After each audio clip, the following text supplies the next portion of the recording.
Hello, EK Nation. Welcome to episode 4 of On Track with CKNA. My name is Rob Howden, alongside David Cole. This is the push to Cup Karts North America Grand Nationals 10. David, it's a massive event, probably one of the two biggest karting events in the year, alongside the Superkarts USA Super Nationals. But this is the big one for drivers in Briggs competition. I guess it starts kind of off our push, right? All the nationals are done. There are some divisionals that we'll talk about still to get run. But this is kind of beginning our push towards Grand Nationals. Yeah, we're taking the podcast opportunity to kind of look back and kind of almost 10 years history of the Grand Nationals, going now into the 10th edition of it. So we kind of wanted to do a little bit of a look back and kind of see, there's still a lot of racers that were there from day one that are still racing or on the sidelines doing something. When we talked to Greg Jasperson, there's a lot of people that were there and are not there. So there's been some changeover. Yeah.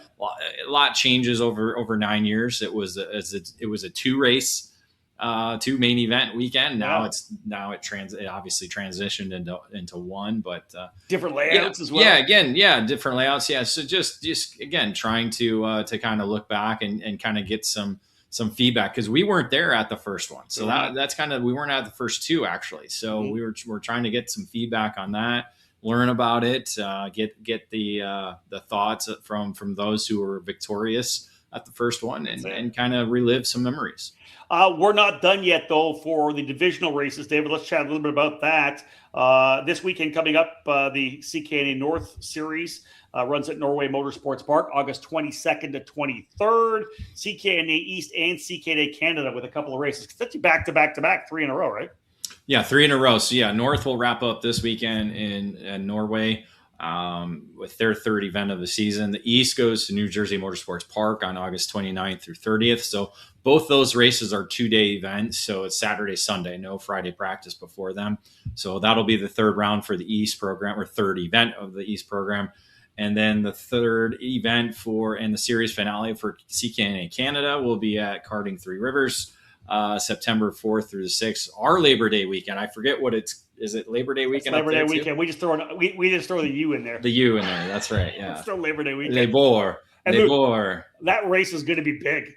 Yeah, and the numbers are growing and growing for that. They've capped the junior category off already in that. So I think senior light's almost 50. Yeah, and they're getting up there. So that's kind of the those are kind of the three last Cup Kart races, the only Cup Kart races before Grand Nationals. So obviously those in the North take advantage of that. The East, this will come out on Monday, so the event will already happen. But the East is the numbers are growing there, getting closer and closer to triple digits. So hopefully they'll get closer to that. And the Canadian the program's just blossoming up there right now. And hopefully, we're going to get a lot of those that are racing in Canada coming down. That's always been kind of the thing, Rob, that we've been kind of looking at since COVID, since 2020 and 2021. Was how many more Canadians we could come down, because we had a big contingent prior to that COVID problem.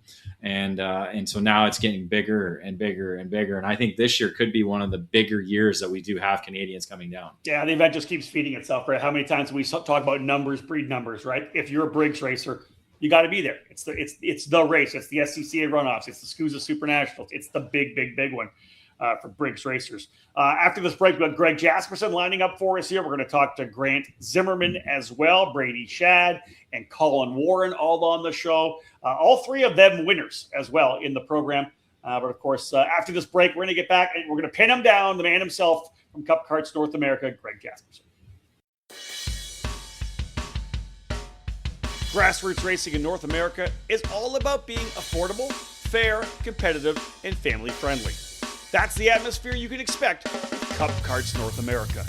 The organization was founded on those principles in 2014, based in the Midwest. The program grew in popularity and eventually established the Cup Karts North America Grand Nationals. The 10th edition of this massive event is scheduled for October 8th to the 11th at the Newcastle Motorsports Park. Cup Karts North America has expanded to 4 divisions, including the flagship North Division. CKNA South is based in the Southeast, while CKNA East is geared at the Northeast region of the United States. CKNA Canada brings together racers from Ontario, Quebec, and other provinces all across the Great White North. 4 other major events are hosted each year, including the CKNA Winter Nationals and CKNA Spring Nationals. The inaugural CKNA Canadian 4-Cycle Nationals were held in Quebec this year in May with massive participation. Lastly, the CKNA Summer Nationals returns July 31st to August 2nd at the Motorsports Country Club of Cincinnati in Ohio. Visit cupcarts.com for more about all the divisions, major events, and the CKNA Grand Nationals 10. Be part of something special. Be part of the Cup Carts North America family. Welcome to AIM Sports and the groundbreaking Micron 6 karting data logger.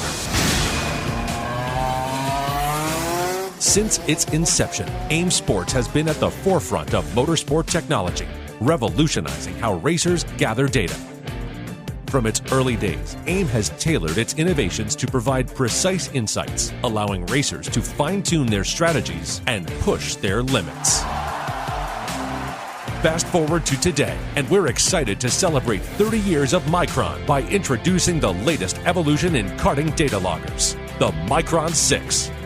Designed with cutting-edge features, including 25Hz GPS with mil-spec precision, a 6-axis inertial platform, shift lights and alarms, temperature inputs, and a host of wired and wireless expansions. With 2 CAN buses, Bluetooth, and Wi-Fi, it's perfect for karting enthusiasts looking to enhance their game on the track. With its advanced suite of sensors, high-speed data acquisition, and easy-to-use interface, the Micron 6 delivers unparalleled performance on track. Whether you're a seasoned pro or just starting out, this powerful tool helps you analyze every turn, every lap, even every heartbeat. Imagine a tool that not only records your lap times, but also analyzes parameters like speed, tire temperature, driver inputs, and engine performance. With the Micron 6, you'll gain insights that can shave seconds off your times and elevate your skills behind the wheel. Don't just drive, be data-driven. Join the AIM Sports community today and equip yourself with the Micron 6 to take your karting experience to the next level. Visit aimsports.com to learn more. AIM Sports, 30 years of Micron.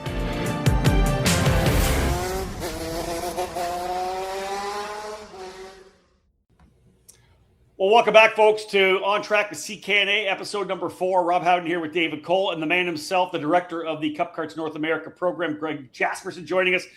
Greg, we are 5-6 weeks away from the biggest 4-cycle race in the world, the Cup Carts North America Grand Nationals 10. Looking forward to it. Every time we talk to you, when we're this month and a half out, you're kind of pulling your hair a little bit. It's a lot to be done. I know registration's coming up. We'll talk more about that. But this is number 10. Can we just start by going back? What do you remember of that very first race back in 2017, if any? Yeah, very little. Yeah. I'd love to say that I remember absolutely every lap of every race, but unfortunately, the last 10 years of Grand Nationals and 14, 15 plus of Cup Carts, it's gotten to be a little bit of a blur. I was just going through some pictures a little bit ago, and it's starting to trigger a little bit back of it, obviously, kind of like you'd expect it to. It was a different field, different event, but it was definitely the bones of what we have today. Yeah, that's the amazing part of it, right? You were kind of laying a foundation. Did you? And we'll ask about this, about how it started. But did you have a feeling it could get as big as it did, or was this just something? Hey, let's get everybody together and see what happens. I always believed it could be big. Has it become a thing of its own that bigger than even I expected? Absolutely.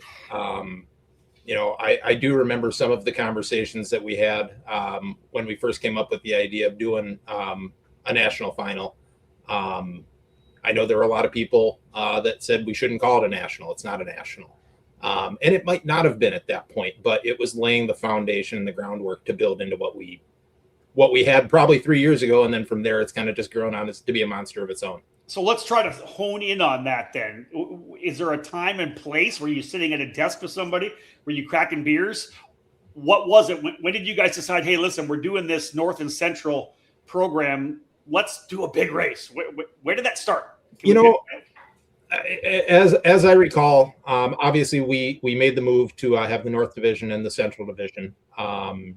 Really try to get some more tracks involved and not put people into a travel situation, because even back then travel was expensive. Maybe not like it is today, but it was so expensive to go from track to track. So we felt the time was right for that, but we wanted to really make sure we kept the core of obviously you want to have a big race and you want to have a lot of people there, but having everybody racing in the same program with the same people and the same rules, having all those people come together at least once a year to do that all together really kind of reinforced what we were trying to build, which was to, get a really good foundation for four cycle again. So that was kind of the idea behind it, was really just to get everybody together and make sure that core foundation stayed consistent. But I want to, is there a time were y'all sitting, was there one race where you guys said, let's do this? Or was it more of a conversation that kind of happened and then we'll do it? As opposed to three guys sitting around a table saying, we're doing this thing.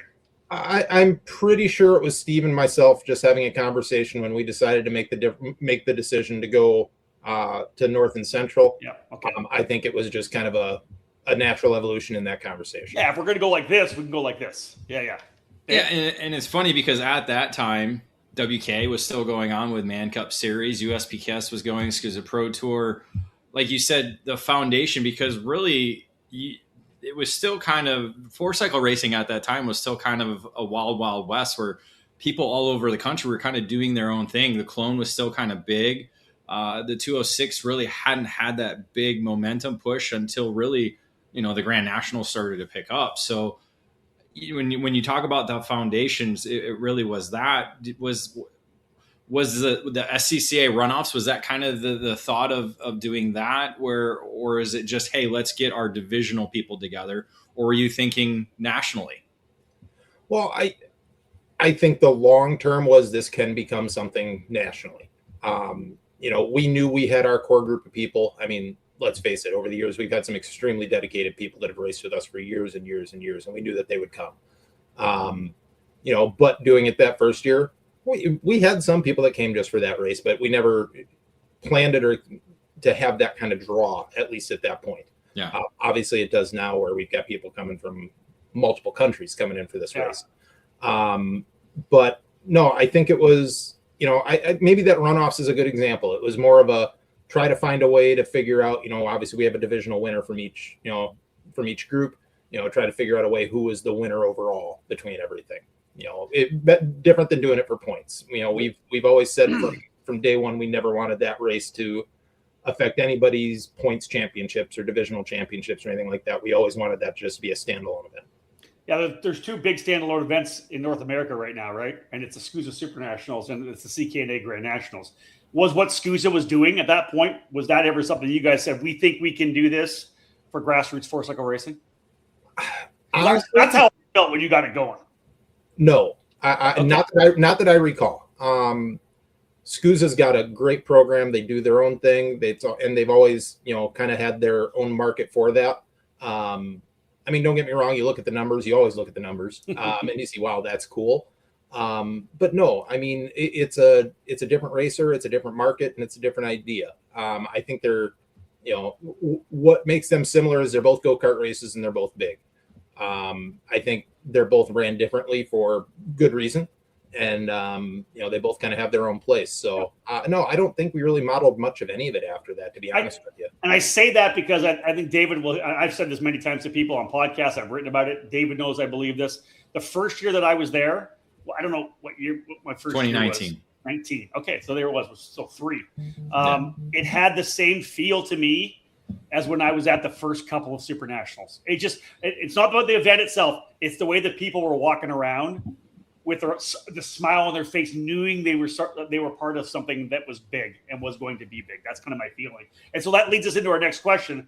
You've got guys that were at the very first race in 2017, still running the Grand Nationals here 10 years later. Just give me what do you feel about that? You built something that people have to come to every year.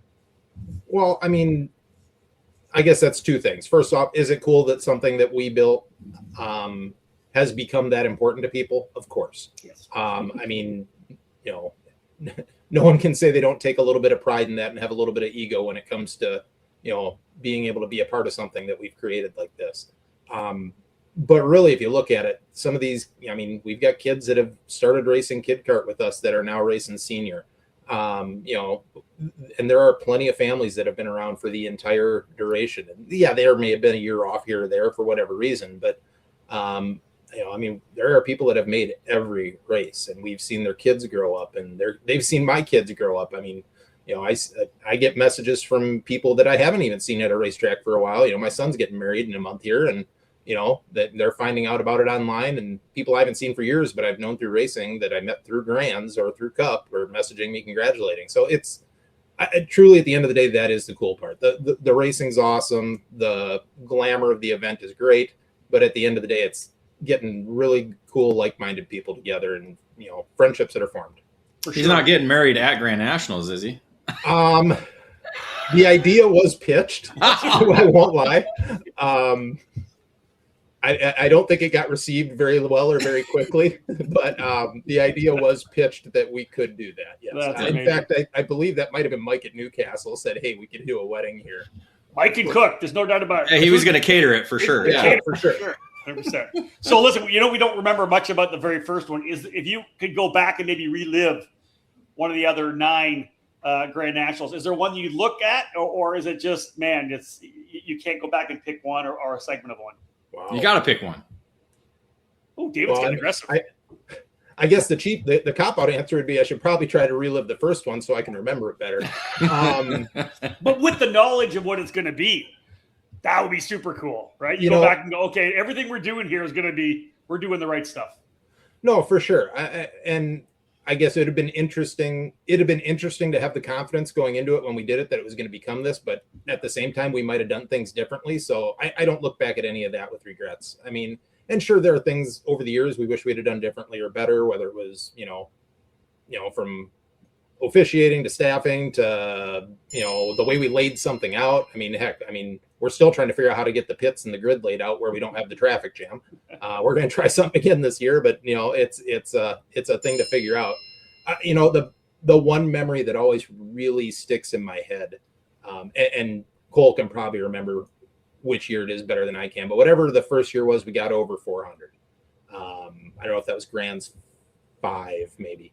I was waiting for a spreadsheet to pop open. I don't.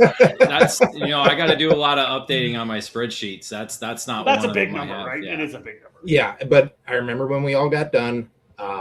We always get the staff together at the end of it and have a cocktail and decompress, and you know, just Steve and I looking at each other and going, "Holy crap!" Well, that was it. That's my biggest memory I take away from it was you guys literally looking at us dead in the face, going, "We're going for 600." That's and I'm like, "You're full of shit." Excuse my French, but I think it was that same night because I do believe when you got to 400, you're like, "Well, we're going to 600." I go, "What?" Yeah. No, I do believe it was that same night because now that I think about it, you were sitting there too. Yeah. Yeah, but that always sticks out into my head. Just because obviously Steve always had the belief we could get it there. Yeah. And I don't want to say that I didn't, but I knew the work it was going to take. And somebody's got to balance the optimism. Yeah. Well, I mean, you know, they always say you build it and they will come. This is partially that. Now, there's a ton of people behind the scenes that helped to make that happen, and not just our staff, but sponsors and everybody. I mean, this is the perfect example of it takes a village to build something. But yeah, at the end of the day, it kind of comes down to giving these people a place to race, giving them something worth racing for, is really the biggest part of it. So this show, obviously kind of kicking off our CKNA Grand Nationals coverage, kind of spool up things promotion. We're going to talk to a bunch of people. David, you and Greg want to start talking serious. We talked about the past. Let's talk about the now.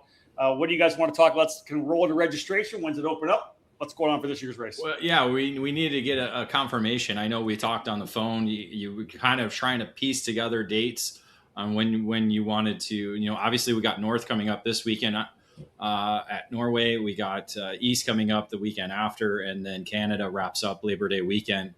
What is the kind of timeline that you're looking at for registration?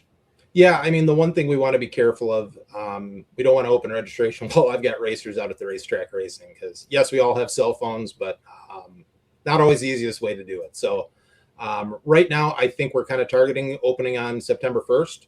And then we're going to do what we've always done. The first probably 48 hours are going to be reserved to register only for active racers. Yeah. We want to make sure that everybody who's supported us this season has first opportunity to race.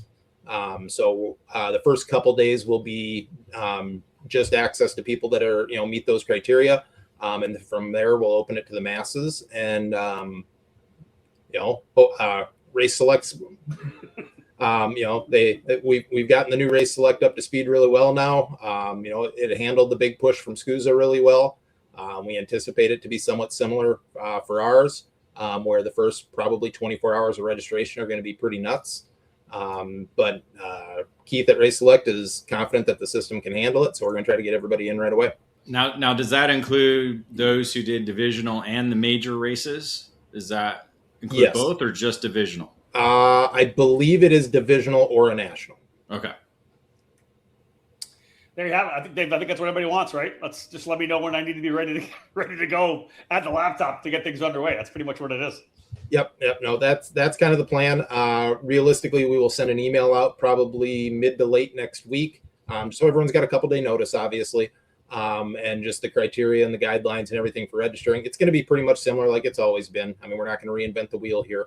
But just so everybody's kind of on the same page, we'll get that out on social media, on our Discord, just so all of our racers have all the information. And that's when we'll give the official dates. But right now I'm targeting September 1st. Greg, great stuff, man. I appreciate you taking the time to chat with us on this edition of the show. Thanks again. Yeah, absolutely. Thanks for having us. We'll talk soon. Greg Jasperson, folks, flat out from here till, of course, the event itself, and no doubt a couple of days afterwards as well. Lots to come on the show here after this break. We'll be back. We've got not only a race winner, but the father of a race winner as well. It's Grant Zimmermann joining us now. History, success, family. Those are the three words that can describe Comet Kart Sales, one of the longest tenured karting businesses in the United States. The family-owned operation located just outside of Indianapolis has provided karts, parts, and services for thousands of racers in the near 6 decades of business. Their online store features everything you need, continually adding new parts to their product line. From full karting packages, new engines, spare or replacement parts, and safety gear, find it all at CometKartSales.com. Their Comet Racing Engine service has won multiple major events and championships over decades of karting and continues to offer the best trackside service in the industry, specializing in IAME X30, IAME Swift, and other 2-cycle power plants. Make sure to head to CometKartSales.com or call them at 317-462-3413 to be part of the Comet Kart Sales family today.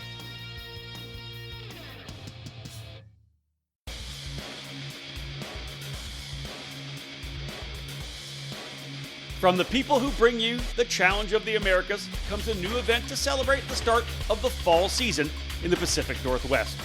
FTK Promotions is proud to host the inaugural Cascadia Karting Cup presented by Shinko Kart Racing Tires, set for the October 2nd to 4th weekend at the historic Pat's Acres Racing Complex. Karters can expect a fun-filled, competitive weekend at the Canby, Oregon facility that already has support from racers, teams, and kart shops in the Pacific Northwest region. 10 classes are confirmed for the inaugural Cascadia Karting Cup, featuring a 2-cycle and 4-cycle division for each age group, including cadet, junior, senior, and masters. The Briggs & Stratton 206 engine platform will run with all 4 age groups. IAME, Vortex, and X Series engines are eligible in the single-speed air-cooled categories for all 4 age levels, and the event will also include the Shifter Light and Shifter Heavy divisions open to KZ and Rock Shifter drivers to round out the categories, all competing on the Shinko Racing Kart Tire compounds. To learn more, visit the Cascadia Karting Cup page on challengekarting.com and mark your calendar to join in on the fun and excitement at Pat's Acres Racing Complex this October. Welcome back, folks, to this edition of On Track with CKNA, episode number 4. Rob Howden here alongside David Cole. We'll work our way through the show as, again, we're looking forward to the upcoming CKNA Grand Nationals that's happening just this fall at Newcastle Motorsports Park. Everybody ready to head down to NCMP for another fantastic run. Joining us on this segment here, not the Zimmermann driver we talk about a lot these days, more his father, Grant Zimmermann. Grant, thanks for taking the time to talk to us. We appreciate it. Thanks for coming on the show. All right. Thanks for having me. So we're starting with you because you're obviously a double winner. You won at the first 2 races of the CKNA, the first 2 editions in the senior heavy category. Before we dive into you working with Cale and what he's been doing over the last number of years, just give me your recollections. What do you remember about those first editions of this, what is now a massive race? So, I mean, back then in 2017, when the first Grands took place, we were so excited about the race. We thought it was this big race. It was one of my first national races in many, many years. And we were really excited to have the opportunity to come race against, the best in the area or best in the nation. Yeah. And it was something that we highly anticipated, and it was something that we really wanted to win. So when you got out there and got the job done and then came back the next year and backed it up, just kind of walk me through. Did you have good weekends? Were they pretty uneventful that you were just fast out of the gate? Yeah. Unfortunately, I had a great kart, and back then I was running an Aero 4S, and the kart was just fast wherever we took it. Yeah. And racing at Road America, it's a very high momentum track, which lends itself well to racing at Newcastle and being successful there. That's true. Yeah. So when we go to Newcastle, it feels very comfortable for us.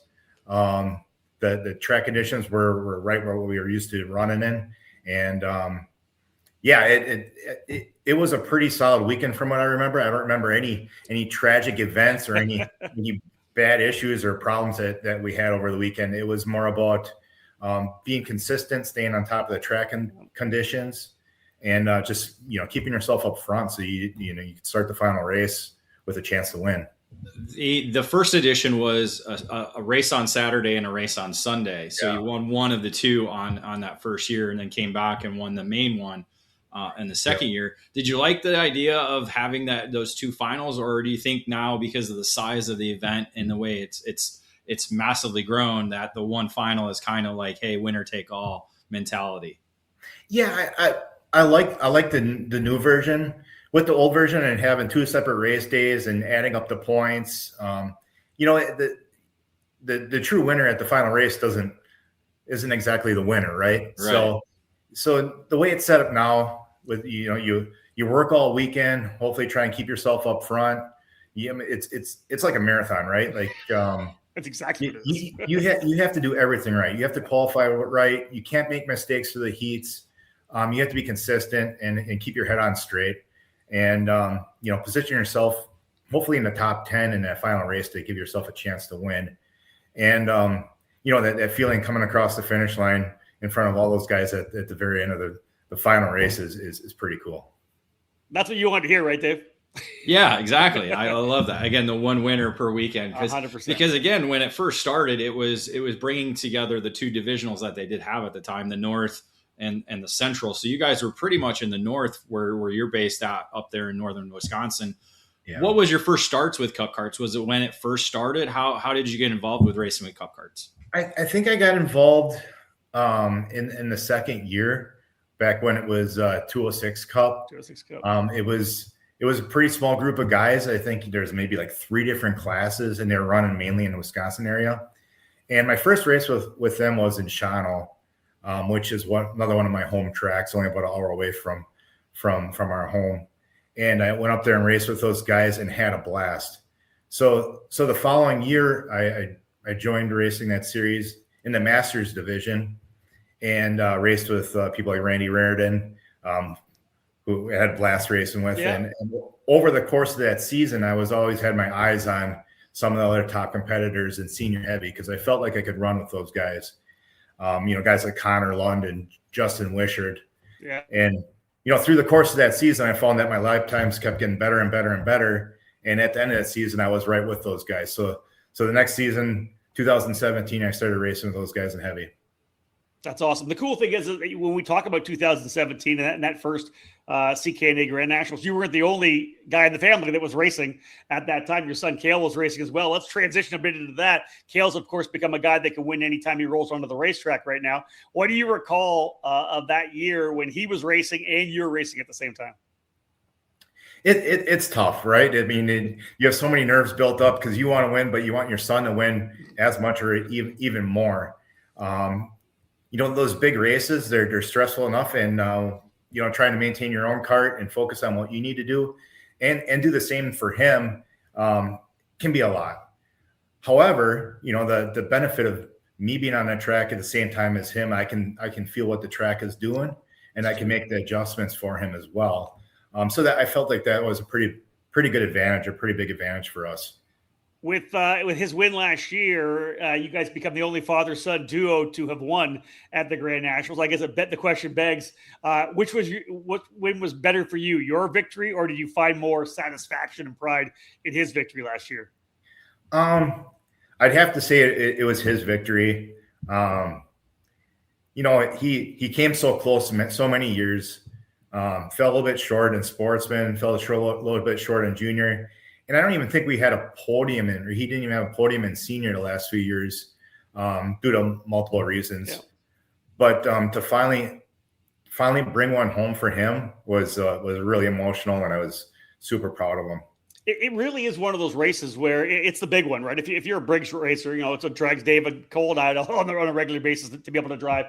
That's that one that if it's just out of your reach, you know what I mean? It hurts so much when you lose it on the last. David had a podium coming and lost on late in the race. When you lose on the last lap or something like that, just to be able to get that win, having lost a couple of times, that emotion. Like obviously you win the first one, so okay, you win at the first one, so okay.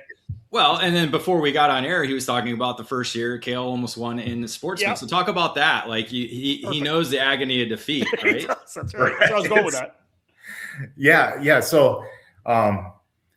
His first year, or our first year running Grants, he was running Sportsman, and he was leading last lap. Caden Fretwell was behind him, and he looked back coming in a shark fin, which he's been told not to look back many times by his dad. I bet. But yeah, he just lost his concentration a little bit. Maybe it was a little bit of nerves, but he dropped the wheel in a shark fin, spun around, got collected by Ayrton Grimm, who flipped and thank God was okay. But, the race ended with the white flag lap. Caden won, Cale didn't. And, I remember the emotions when he was told that he didn't win that race. And it was pretty tough on him. Yeah. It's heartbreaking as a dad, but that's the way things go. And then a few years later in Junior, he ended up second to Logan Adams. And since then, he just hadn't been able to put it together. And like I said, like in Senior, like we came into last year, like we're just hoping for a podium. It was so tough. Yeah. Yeah. And a podium is great at the Grands. And, I was watching him those last couple of laps. I'm like, okay, I hope the cart doesn't get tight. I hope he could just hang with these guys. And then with 2-3 laps to go, I'm thinking, oh my, he might actually win this thing. And sure enough, he held it together and pulled off a great move against Eli to bring home the win. Yeah, pretty awesome for sure. Now, listen, he's obviously going to keep running. There's lots of chance for him to win more races. When was the last time that you raced the Cup Karts Grand Nationals? And are we going to see a potential return? There is a Legends class, as we know. Yeah. The last time I raced was 2022 in Masters. Still running the Aero 4S. It was still competitive. I ended up 8th. It wasn't my best showing, but I felt like I had the speed, but just I was a little rusty to say the least. I hadn't run much during the year. You beat David, so that's good. Whoa. It might have been my good year. Hold on. Which one was that? I don't know, whatever one I got crashed in the podium one. So. That's true. You were running in the podium. That's true. Yeah. What would you ever come back? Would you ever think about coming and running again? Where are you in the age limit right now? I didn't ask that. I'm 40. What am I? 45 right now. So I got a few years till Legends. All right. I think I have enough gas in the tank to maybe maybe do Masters once or twice yet. One more time. I like that. We'll see. We'll see how things go over the next couple of years with Cale and where his career leads him. Yep. Let's wrap this segment up here with Grant Zimmermann talking about Cale. What coming into this weekend? I have to believe you guys are thinking we're here to win. Obviously, we've done it before. You got the monkey off your back. Is that what Cale's thinking coming into this weekend? And how many classes is he going to run? So he's going to run light and medium again this year. As always, the goal is to win or end up front. Yeah. It's tough to get there. It's not easy. Like I said, everything has to be perfect. So at the end of the day, I think if we find ourselves on a podium, it's gonna be great.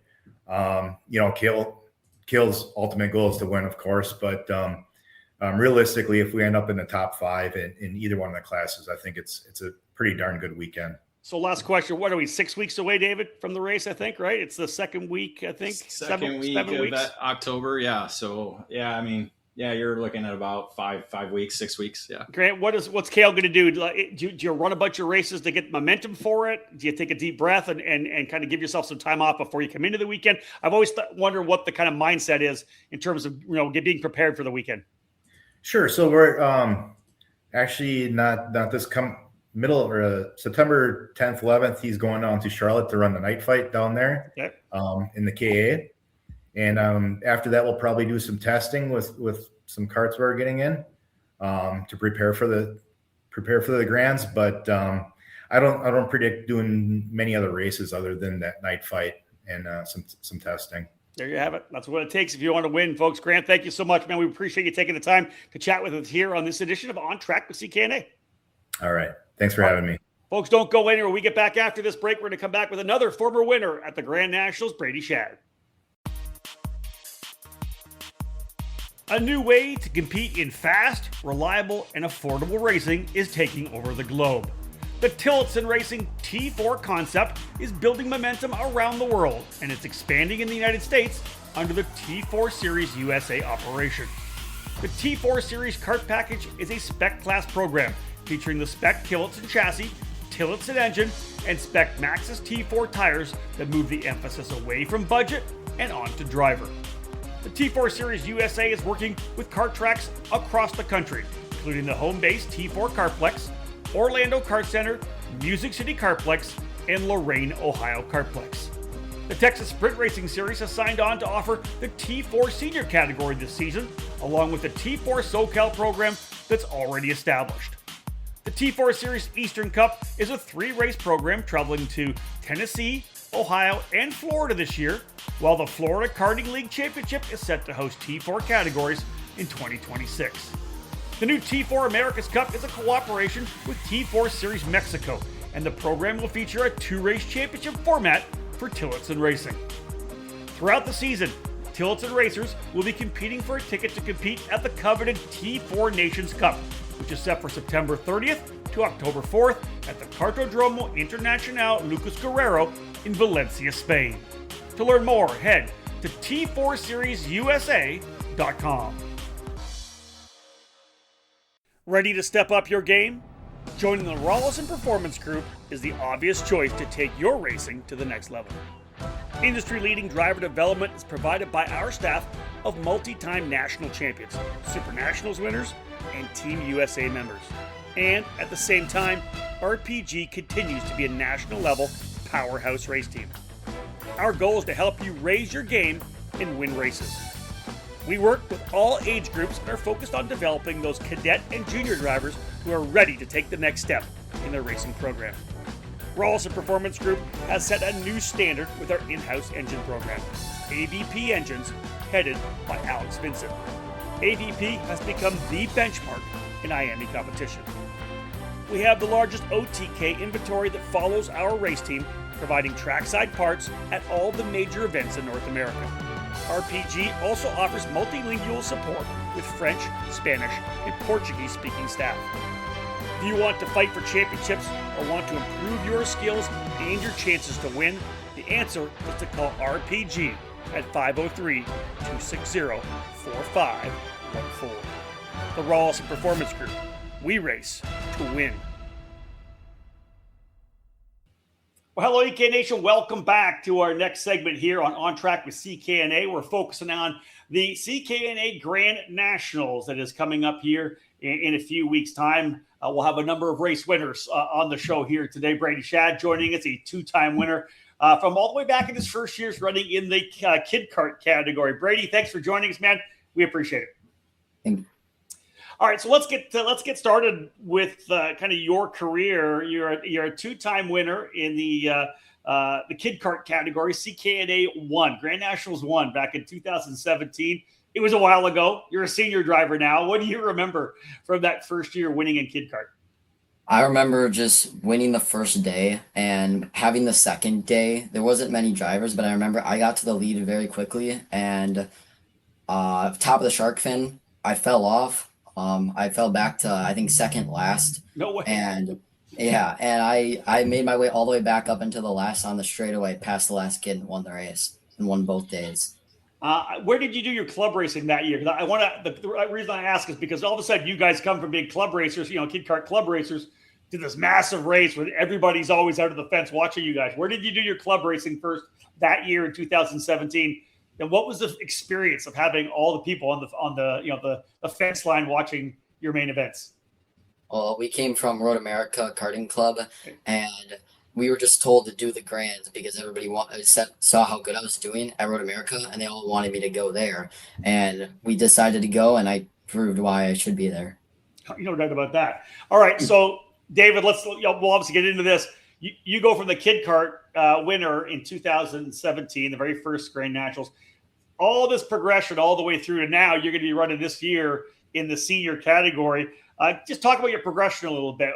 Obviously running in the bigger series, other programs, but just moving up from kid karts into the other categories of sports, into the juniors. Just how was your progression moving forward?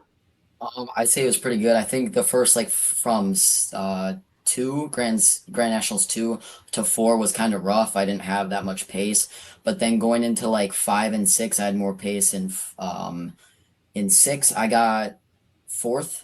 And then in 7, I qualified pole, was fighting up front. Otherwise, last year in 8, I had good pace too. I led a lot of laps, got close to the final, and finished second, which it was fun. I liked it. Awesome. Yeah. But running up front, slowly progressing every time to get up front has been amazing to me and really fun. What the Cup Karts Grand Nationals has been different layouts every year. So you've done them all because I think you've been at all 9, right? Yeah. Yep. So what has been your favorite track layout? I know you've done it all in different categories from kid kart, cadet to junior, and then going up senior this year. What's been your favorite layout? I'd say probably the one where we go over ski jump. Probably that one. It was rainy. I remember. Yeah. I think that was 5. I think it was. That was fun. I like that one. I didn't do that one. That would be awesome.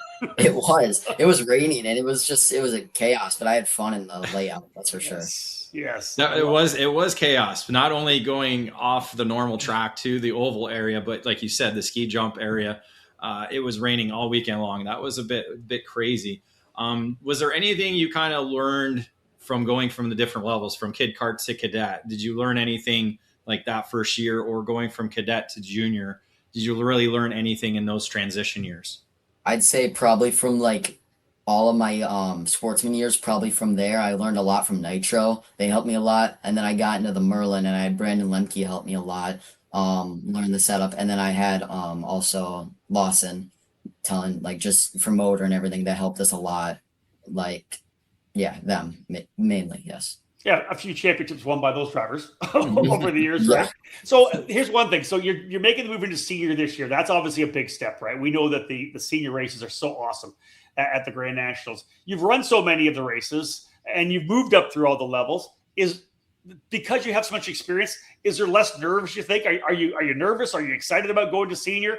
You've just done so many races. I have to feel like it's not that it's not that big of a deal anymore, but you've been through it at so many levels. Yeah. I'd say, I'm kind of nervous, but I've looked up to a lot of these people since I started, and it was just amazing. Now I can race with them, and I feel like, it's going to be nervous, but I think I have a chance to win. I would think that those first couple of practice sessions, right, when you're out there elbows up and getting around and then qualifying in the first heat race, away from this year, over the years you've done so far, do you have some of your favorite memories from the last couple of years, other than the win the very first time you went there?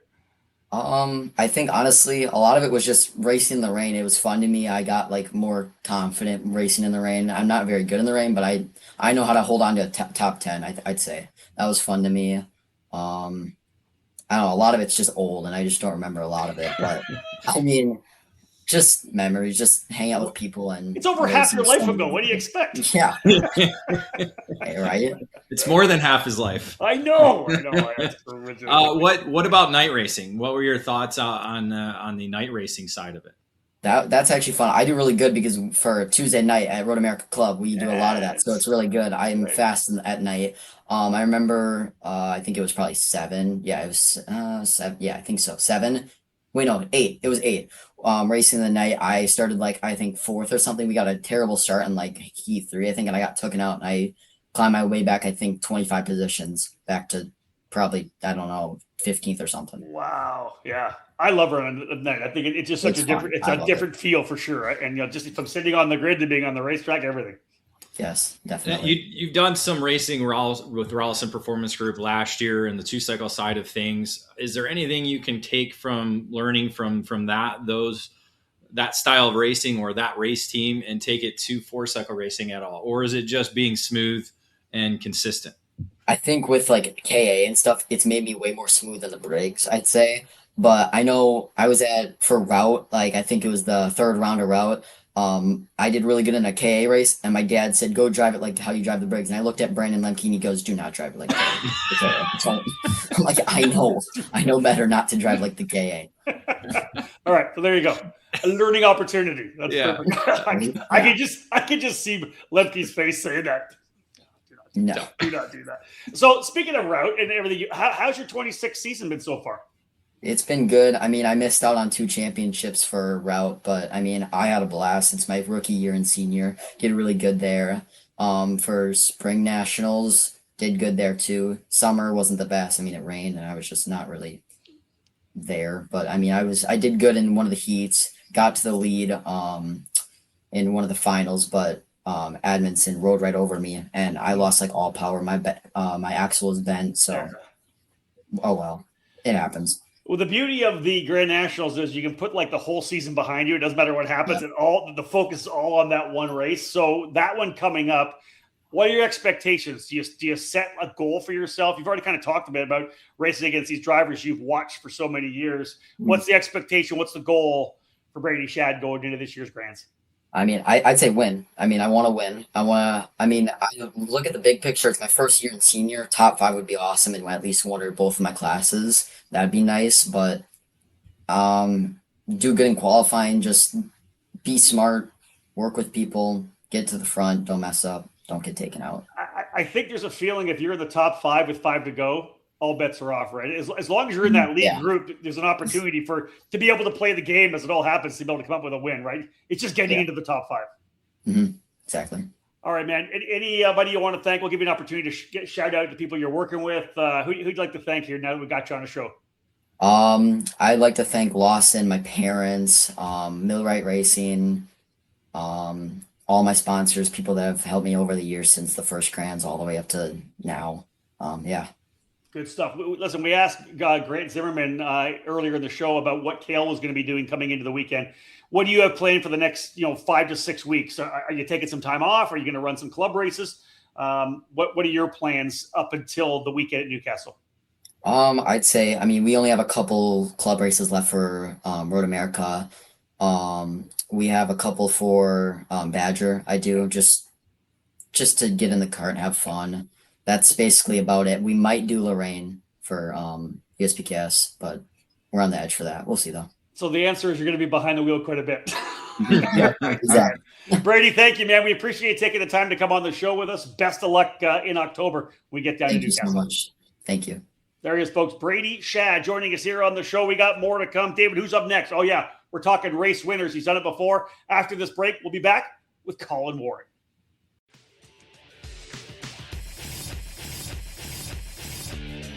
Winning takes top quality equipment, flawless preparation, experienced coaching, and passion. And at Team GFC, we live our passion. Developed by American karting champion Gary Carlton, the GFC chassis has become one of the newest brands to reach the top of the podium in North America. GFC has garnered victories and championships at all levels of the sport since its debut at the end of 2018. Shifter car drivers are at the front of the field in the GT14 frame, with the SS31 a consistent contender in tag and 100cc competition.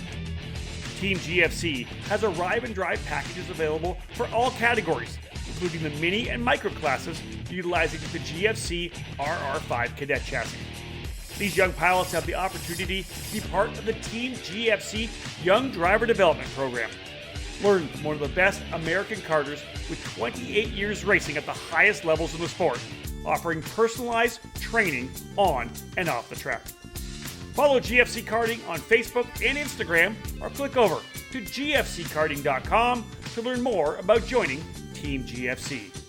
GFC, live your passion.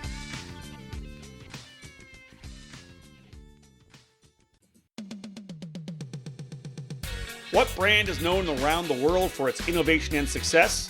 It is SodiKart. And in the US, Velocity Racing is their distributor and official race team. The SodiKart brand is among the top chassis around the globe and here in North America.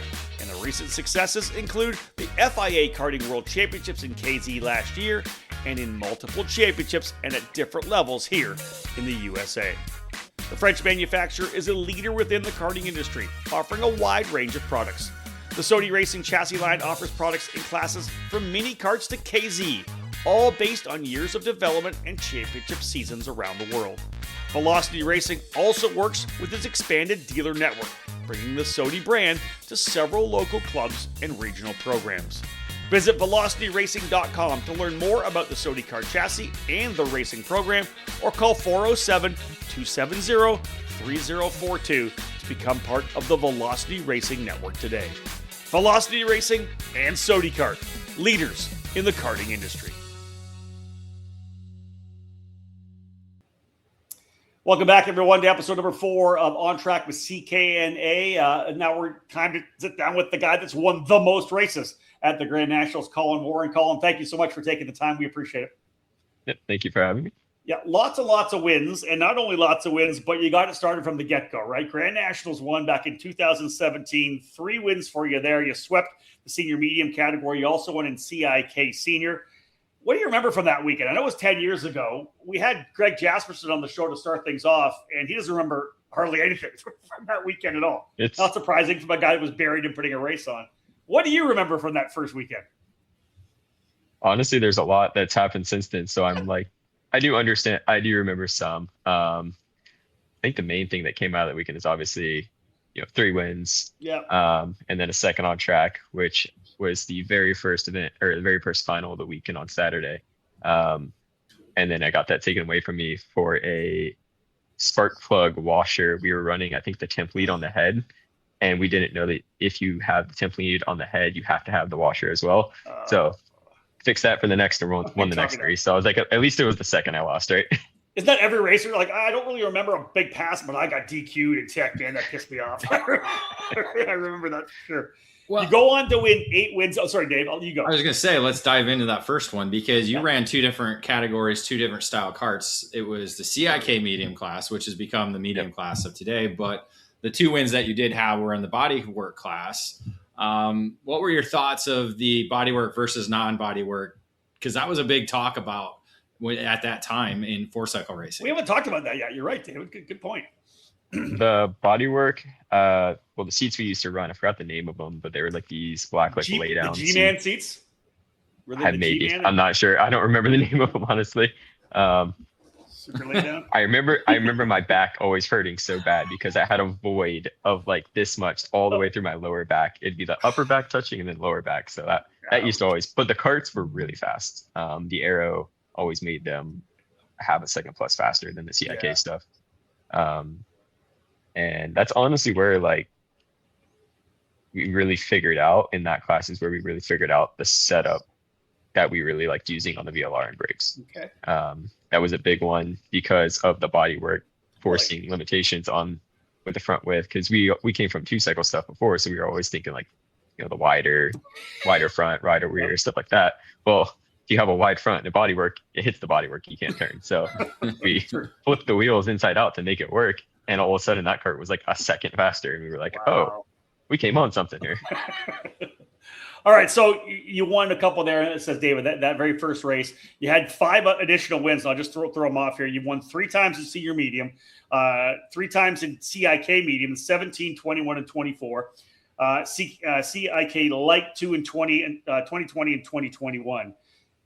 Is there one of those ones, if I get you, I throw them out there, is there a favorite victory? Was there a battle that really stands out? One of those 8, is there one that's the very top? I think number 8, because it's gotten so much more competitive every single year that, the wins get harder and harder. Yeah, and 8 was just like one of those things. It was 8 on Grand's 8. I know that's Dave's, my mechanic's favorite thing to say. 8 on 8, but 8 on 8. Probably that one. I like that a lot. Aside from the wins, what are some of your favorite memories? I know you obviously you go there with the crew you battle with. It's a fight every year. Are there some other favorite memories that you have from the past years at Grand Nationals?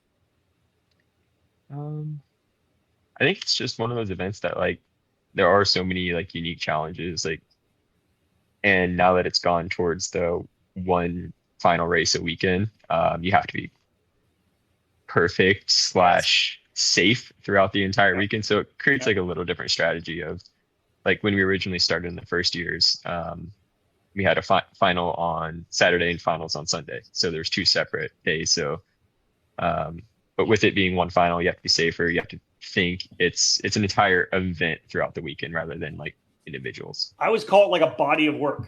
You have to qualify well through the heat races, but it's almost like the Indy 500 where you can watch the 500 and guys cycle around for 100, 150. Mm-hmm. It's that last 25 laps kind of thing. That last little bit that really starts getting super exciting. Every main event always feels like that to me. Like you guys are kind of cruising around. You're making a pass here and there. You're trying to get that pack to pull away, and then you guys go to work. I literally, the hair stands up on my arms when you guys get to go with 2 to go, because at that point all bets are off. Right? I just think you've worked so hard all weekend for the final 2 or 3 laps. Yeah, it's honestly just get yourself in a good position for qualifying, get a good qualifying, and then after that, you are waiting for those final 2-3 laps in the final. Yeah, that is what it is. Yep. So one thing we asked Brady Schad, who's been at all the Grand Nationals, you have too up until this point, is there, because we've had different layouts for a lot of different years, is there a favorite layout that you have from the Grand Nationals? Honestly, I like the original one that we do. The reverse direction is kind of fun too, but I like the standard layout. I know we did like the ski jump one year, and that was causing a lot of issues. We can't really do the long. You love that one. It's fun to drive, but outside of that, it's pretty chaotic. You have the long straightaway, but then every race just comes down to a draft, like who gets the draft down, which it's even like that in 2-cycle. It's who gets the draft on the straightaway. That's very true. Yeah. So I like to have, it's a very good length from the final corner to where the start finish line is in the standard layout. And then reverse is also fun because you can kind of race yourselves through all the high speed 90s to the final. So both of those. True. I like that the reverse part with it, where you can kind of cross over on someone through all those 90s. I do think that's a really, I really think cool was it the reverse in either the first or second? Because we went to the third. We haven't gone reverse. I have not since 3. So it might have been either the first or second. Maybe. I don't think it was the first. It may have been the second. Okay. I'm not 100% sure, but it was a while. But yeah, I've been lobbying to go reverse for the longest time. It's kind of the setup, because as we know, that's one thing Greg mentioned was the grid setup, especially now with the numbers so big. Going in reverse it's a little bit chaotic trying to set that up. Yeah, it is. So when we talked to Brady, we asked him about his 2026 season, because I wanted to lead into the fact, hey, you're going to the Grands this year. What are your expectations? Before the show, we had a chance to chat with you. I don't need to ask about 2026 because you're actually not going to be there this year, which is wild. That Colin Warren is not going to be at the Grand Nationals. But it's a cool story. Let's talk a little bit about what you've been doing in the SRO paddock. You won't be there because you'll be busy. You'll be in the area because SRO's be running at the end. You'll be close, right? I'll be on the phone. I'll be helping out, supporting. I'm sure people will be giving me calls. But so what are you doing? Like, why are you going to be at the SRO event? I'd love to give you a chance to talk to people about what you're doing. I work with JMF Motorsports in the SRO event, so SRO America. I work as an engineer on the touring cars. We have 3 GR Corollas, and I also am learning on a Mercedes GT3 on the Pro-Am side. Was that always a focus? Was that kind of the end goal when you got into mechanical engineering? I assume is that what you were taking in school, or? Yes, I did study some of that. Yeah.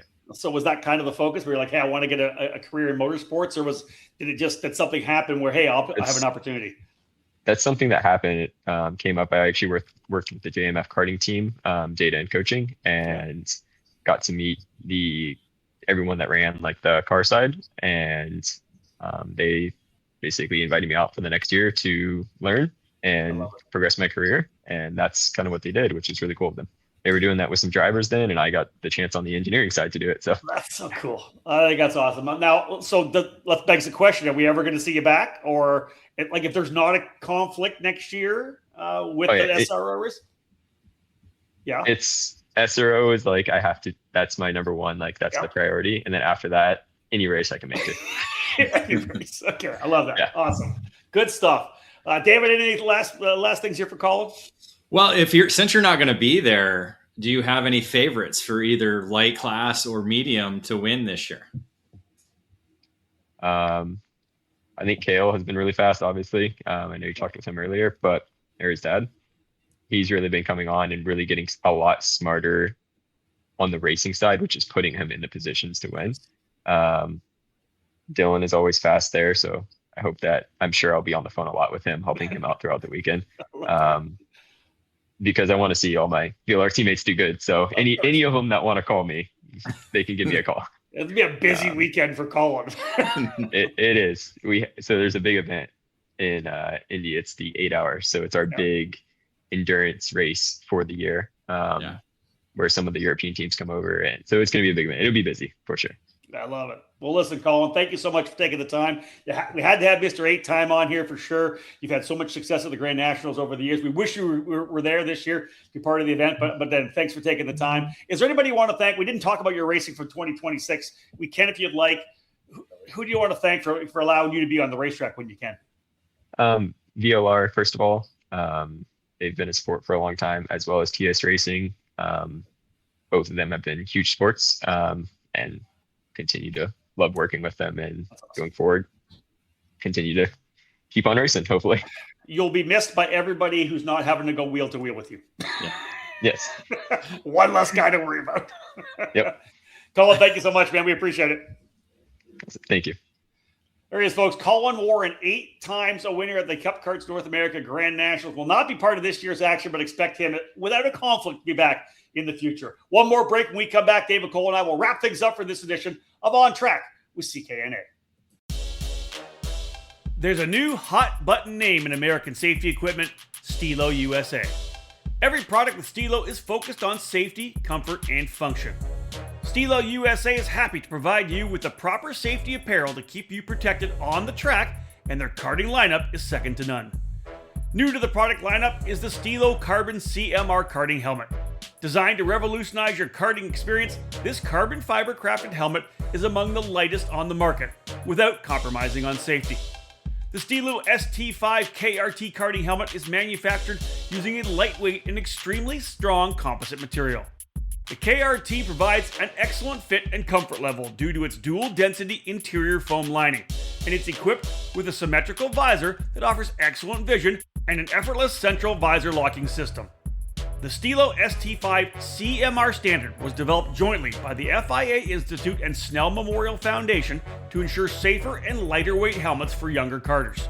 Drivers rave about the superior comfort levels, lightweight construction, and the unparalleled field of vision that is perfect for the youth helmet line. Stilo didn't stop with their helmets either. The newly developed Carbon Curva rib protector is unlike any other on the market, with a form-fitting solution to offer superior protection. The Carbon Curva 8870 version is FIA homologated and includes a chest protector. Head to stilohelmets.com to review these products and many more to keep you safe on the track. Stilo, any competition, one helmet.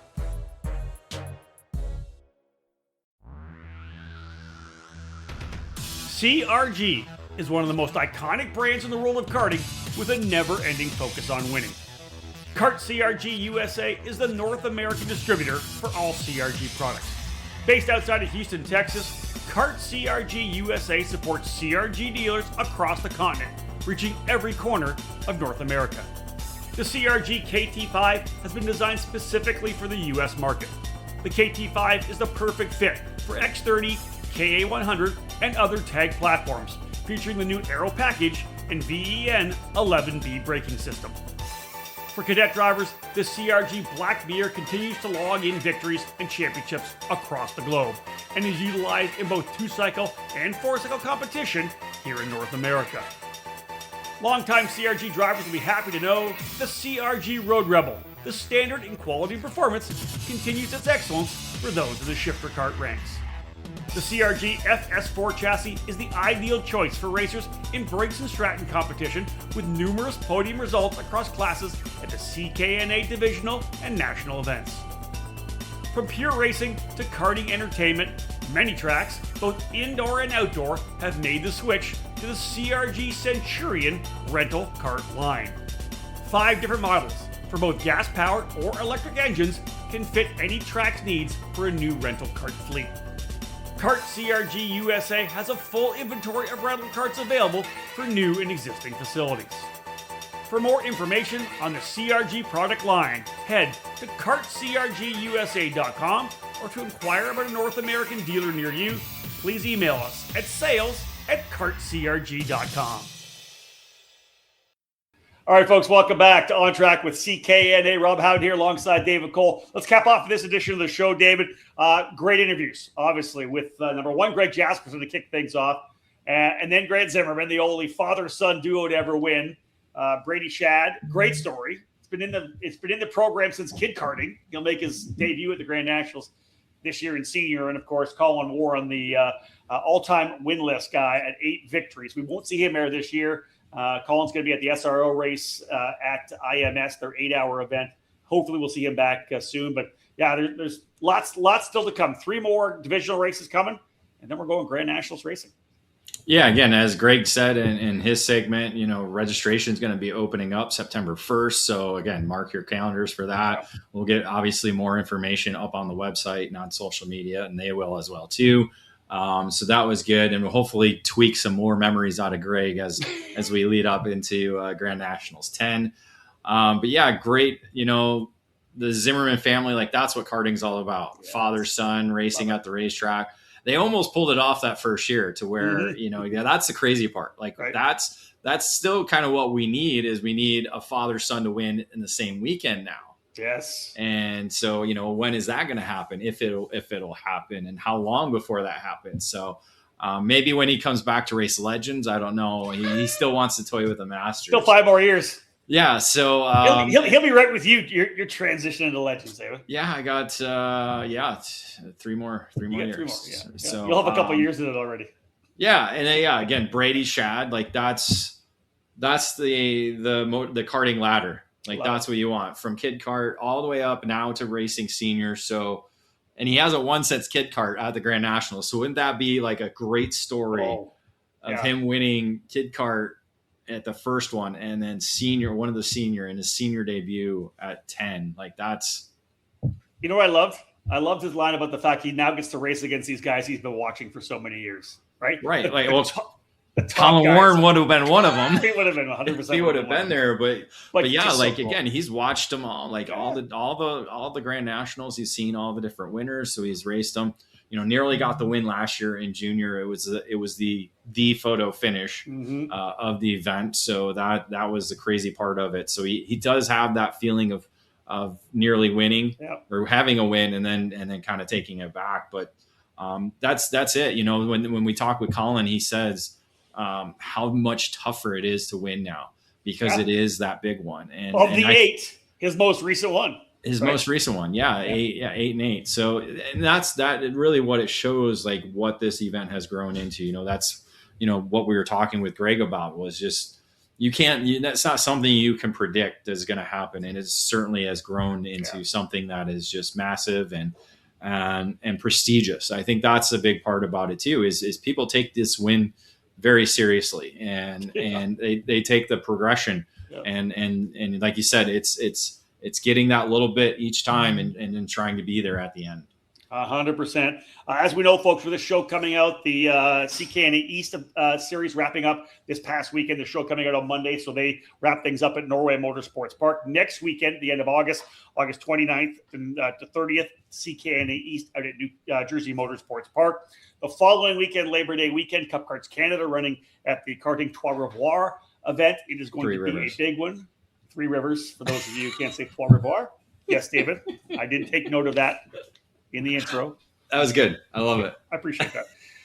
October 8, 9, 10, 11, this year's Cup Karts North America Grand Nationals 10 back at Newcastle Motorsports Park. Again, registration starting on September 1st. I can't wait just to see what when's the first 100, the 200, the 300, the 4, the 5, whatever we get to this year. If you want to get into classes, you better jump on it real quick. I don't know what they're doing. We didn't ask Greg about capping classes, which ones he's going to cap first, or what the concept was. Yeah, because I think that's still something they're kind of looking at. Yeah. And, that's what we're going to be working with him and Cup Karts is to making sure everybody's informed on the schedule. They're still kind of, again, like he said, they're kind of weaving and trying to figure this out. I think it's pretty much going to be kind of what we had last year. I think junior is going to be one of the bigger ones. I think they'll try and maybe cap the sportsmen and cadets to 44 or 40 or whatever number they use. Maybe it's 48. I can't remember the exact number, but both senior light, senior medium are going to be the big ones. We'll see if they cap masters and heavy, how that works. Because again, the schedule, like we didn't really grill him on, are we doing lights or this and that? So again, that's why we might have another episode of the show before, again, like a pre-race kind of deal, or again, we've got lots going on. So we'll see what we can lock down with him. Again, 3 divisionals, well now 2. There was one this past weekend, 2 more divisionals, then the Grand Nationals, essentially to cap off CKNA racing here in the United States for 2026. And of course, then starting looking forward to the Winter Nationals, the Cup Karts North America South Series that will kick things off likely in December and through January and February.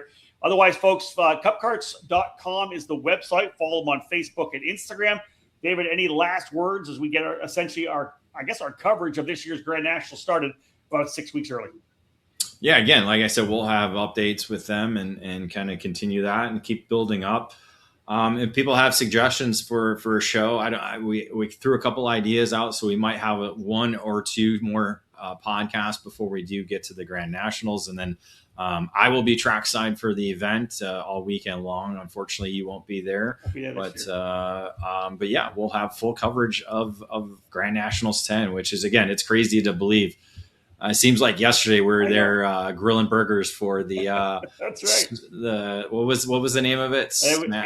It was Rob Howden's Burger Smash. Burger Smash. For Riley, the Riley Hospital. Yeah. We raised a bunch of money, $4,000 for Riley's. That was smelly but fun. We smelled like hamburgers for a couple of days. No doubt about that. Folks, that wraps things up for this edition of On Track with CKNA. Thanks for tuning in. We do appreciate it. Big thank you to all of our guests as well who came onto the show here today. But again, this kicks things off. The race is about 6 weeks from now. There's going to be lots of coverage. Watch social media. Everything we have to kind of build up the action for this year's CKNA Grand Nationals 10 should be an absolutely fantastic weekend. Thanks for tuning in again, folks. We do appreciate it. On behalf of David Cole, my name's Rob Howden. Bye for now.